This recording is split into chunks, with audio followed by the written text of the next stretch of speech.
take some time out to express my philosophy on what it is or why I call myself a handyman.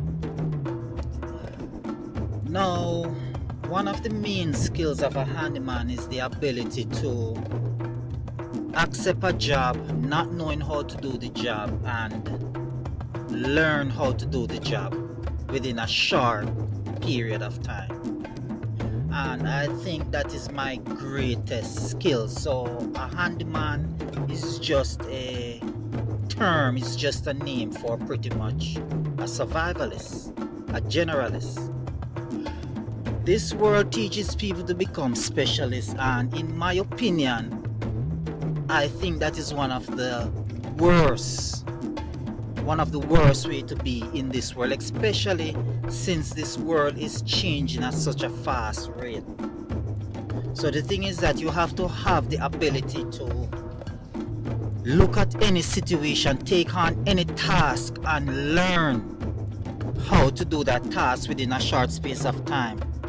Now, with the rise of YouTube and the internet and all of that, there are tutorials everywhere where you can go and learn something new.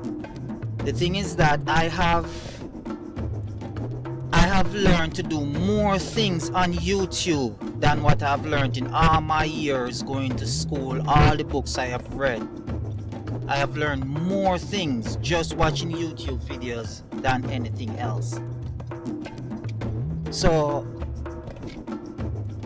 don't be afraid to call yourself a handyman. Don't be afraid to call yourself a generalist, because I can assure you that right now I have the skill, I have the ability to take on any task, do anything, and not worry about learning how to do the job.